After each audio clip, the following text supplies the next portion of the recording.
Dude, I swear Tyrannical this season is like super hard.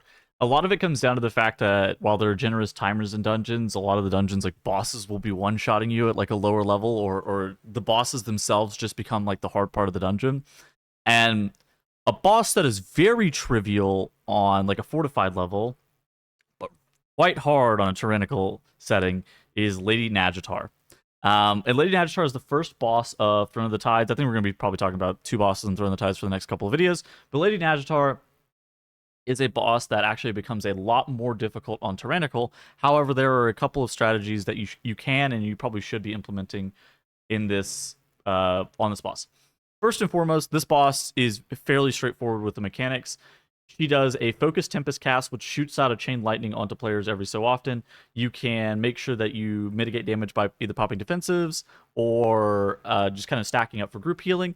Now, this is the part of the fight that typically is going to be causing a lot of problems because your healer needs to have everybody topped. If you get zapped a couple of times in a row, that can cause a lot of problems damage intake-wise as well. And you can actually see, like in this clip, that we were taking just an insane amount of damage across our entire party on this fight. Beyond that, at 60 and 30% HP, she will go into the middle of the room and summon adds. I like to focus down the guy that charges people and then does the spear. That makes this the easiest. Trying to get the mobs as stacked as possible and kicking the witches is beyond that. Like, beyond doing those two things, that's the easiest part of the fight. Now, why this boss becomes hard is the Focused Tempest lightning that we were talking about earlier. And I didn't know this until a couple of days ago, but there's ways to actually manip who the lightning hits. So how the lightning works is the first person that's going to be targeted by the lightning is random. And then the chain bounces are to nearest players. And so you probably see where this is going right now. This can actually easily be manipulated to make sure to where you have the first hit go on a random player, but then the second hit is going to go onto your tank. Because a lot of the times whenever you're going to be dying on this boss is because you're going to get like zapped like 2 or 3 times over and over again, and then somebody can go down.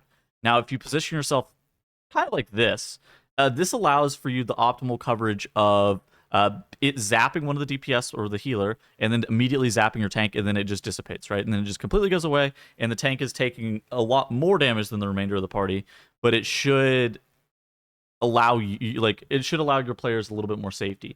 Now, obviously, this isn't the easiest thing to pull off ever, especially if, like, you know, your tank is moving around. Say you have a Havoc Demon Hunter in your group that's just flying around the room. It becomes a bit more challenging to make sure that it is consistent. But you can see right now, like right here on screen, we have our tank marked with Skull, and we're trying our best to make sure that we're the people that are closest to him. I get shocked and it bounces to the tank, and then our healer gets shocked and it bounces to the tank, and then our Demon Hunter gets shocked and like the tank had to leap away for entangling. So again, like I was saying earlier, it doesn't always work, but it's a good way of allowing you and affording you a little bit more time to make sure that people are going to get topped, because the DPS players aren't getting zapped by the recoil. Now, there is another way of dealing with this that's maybe a bit more controversial, and Terathal is a person who tipped me off about this, even the strategy even working. I would say that this is a strategy that you only need to do once you are doing high-level keys where people are very likely to die to the Chain Lightning, the Focus Lightning cast. And this involves line of sighting the Focus Lightning whenever it comes out. So as you can see right here, they actually immediately move the boss towards the wall. And once the Focused Tempest cast begins, they're all going to be like hiding around line of sight, except for the tank. The tank, you know, doesn't really matter. Or the tank's even line of sighting this one, and it doesn't really matter what's going on. The mage is the only person who's actually getting zapped because he's the only person who's in line of sight of the boss there. And so you could actually omit all damage if you wanted to send all 5 players behind the pillar. What I've typically seen is it'll be like a tank and a Havoc Demon Hunter, and you'll just like external the Havoc Demon Hunter, and the people who are actually scared of dying will then dip out of line of sight, like you see right here, where a lot of the players were actually lining the mechanic, but so like Terathal is lining, and then everybody else is actually standing in the spot, and so Terathal is very scared after he takes an initial hit, and he knows that he can't take like any more damage. So that's kind of how you can utilize that.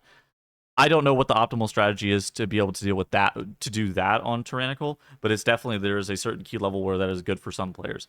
Beyond that, though, I think that this boss is making sure that you actually have a decent amount of defenses pressed every single time the Focus Lightning comes out, making sure that you're kind of trying to stay stacked, because I think a lot of people believe that you could like outrange the Chain Lightning bounces and stuff like that. That's not exactly how the fight works. It's always going to bounce to the nearest player regardless of how far away you are, even if it is 40 yards or whatever.